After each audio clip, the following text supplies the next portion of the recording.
سلام و عرض ادب خدمت همه دوستان عزیز. من پارسا هستم. توی این ویدیو میخوایم راجع به این صحبت کنیم که چجوری میشه ضرایب انفجار رو تشخیص داد. پس تکون نخورید، هیچ جا نرید، تا آخر این ویدیو با ما باشید تا ببینیم قضیه از چه قراره.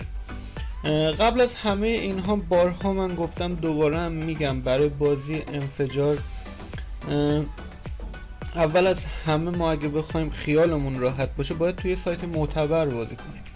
من خودم توی سایت بیابت بازی میکنم چون که واریزار سریع انجام میده و ضرایب انفجارش فوق العاده است و میشه درآمدزایی کرد از این سایت. اکانت اصلی خودم یه اکانت دیگه است که باهاش بازی میکنم. این اکانت رو ساختم برای اینکه ویدیوهای آموزشی برای شما عزیزان فراهم کنم و همچنین زیر مجموعه گیری کنم، چون توی سایت بیابت با زیر مجموعه گیری شما میتونید کسب درآمد کنید از این سایت و از بازی دوستانتون شما سود ببرید. یه لینکی داره برای زیر مجموعه گیری که شما میتونید اون لینک رو به دوستانتون بده، دوستانتون رو دعوت کنید بیان تو این سایت بازی کنن، یا توی بیو پیج های اینستاگرام و تلگرامتون بذارید تا بیان و ثبت نام کنن، بازی کنن و شما از این طریق هم کسب درآمد کنید. علاوه بر بازی انفجار، آدرس سایت و کانال تلگرام و اینستاگرام رو براتون میذارم، حتما جوین بشید و از آپشن های مختلف این سایت استفاده کنید. کانال من هم که حتما واسهتون میذارم، دنبالم کنید. کلی ویدیوهای آموزشی، ترفندهای انفجار و راه کسب درآمد رو واسهتون میذارم تا شما هم مثل من بتونید از این سایت پول در بیارید و لذت ببرید. بریم سراغ بازی انفجار و مبحث امروزمون که تشخیص ضریب انفجار هستش. دوستان، اول از همه دوباره من بگم، هیچ رباتی وجود نداره که بتونه این ضریبی که اینجا هست رو تشخیص بده و همشون کلاهبرداری هستن. چرا؟ چون این بازی انفجار هر بار که داره انجام میشه، نگاه کنید، به محض اینکه این شروع میشه و تموم میشه، این کد 8 رو نگاه کنید، به محض اینکه شروع میشه این کد 8 رو به شما میده و شما این کد 8 رو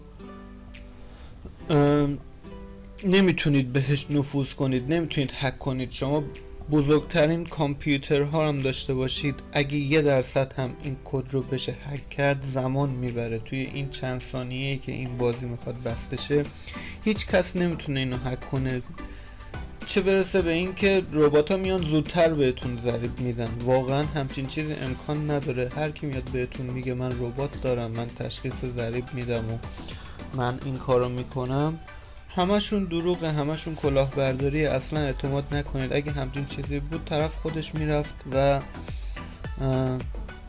میلیونی پول در می آورد از این بازی، دیگه نمیومد به شما بگه 50,000 تومان برای من بزن، 100,000 تومان بزن، 200,000 تومان بده، حتی 20,000 تومان. کسی که همچین چیزی اگه داشته باشه، میلیاردی میتونه از این سایت، از این بازی پول در بیاره و هیچ نیازی به شما نداره که شما بهش 20 تومن، 30 تومن، 50 تومن بدید. پس کاملا کلاهبرداریه.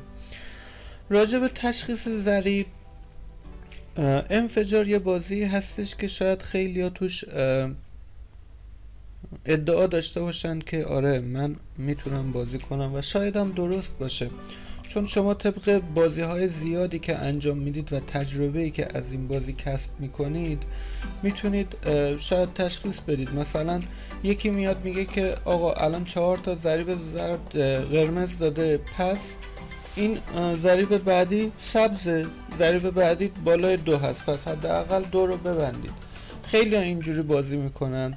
خیلی ها با روش مارتینگل بازی میکنن که ویدیوشو واسهتون گذاشتم، یعنی ویدیوش هست، میتونید برید توی کانال من و اونجا ترفند مارتینگل رو یاد بگیرید که فوق العاده هست و میتونید باش کلی پول به جیب بزنید.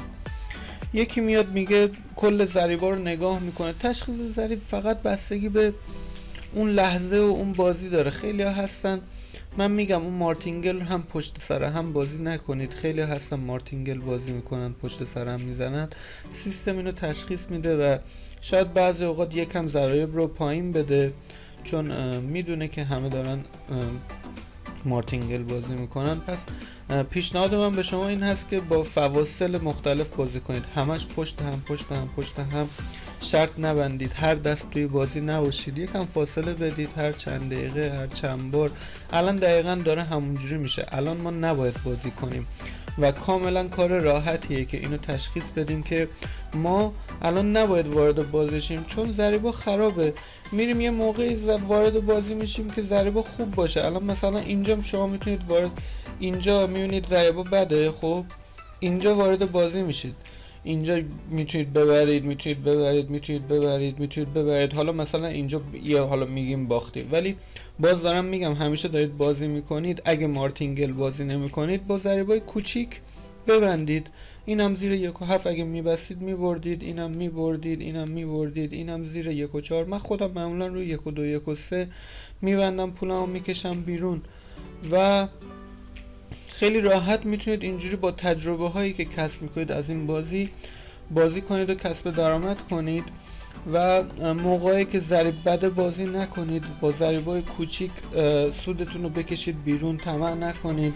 الان مثلا طبق همون روالی که بهتون گفتم دقیقا درست میشد، یعنی می اومدید نگاه میکردید انقدر مثلا ضریب پایین داده، خب الان وارد بازی میشیم، یه ضریب 7 داده، یه ضریب 3 داده و خیلی راحت اینجوری میتونید از این بازی کسب درآمد کنید. یه جنبندی کنیم کلا این که هیچ ربات تشخیص ضریبی وجود نداره، مطمئن باشید. 2 این که بازی کنید، تجربه کسب کنید. 3 طمع نکنید. 4 این که با ضریب کم بازی کنید، با ضریب کم سودتون رو بکشید بیرون. 4 موقعی که ضریب قرمزه هیچ اصراری نیست که شما حتما بازی کنید، شما میتونید وایسید تا ضریب خوب بشه بعد بازی کنید. نکته بعدی دیگه چی بگم بهتون دیگه، این که پشت هم شرط نبندید. هر دست شما قرار نیست توی بازی باشید، این بازی تا ابد ادامه داره و هیچ وقت تمام نمیشه. با فواصل مختلف بازی کنید و سودتون رو بکشید بیرون. و سایت هم که سایت به این خوبی بهتون معرفی کردم، سایت فوق‌العاده، یه سایت بیابت، آدرسش هم واسهتون گذاشتم. هر وقت بردید همون لحظه کشوتتون رو بذارید، درخواست برداشتتون رو بذارید و پول رو واسهتون واریز میکنن بدون هیچ نگرانی.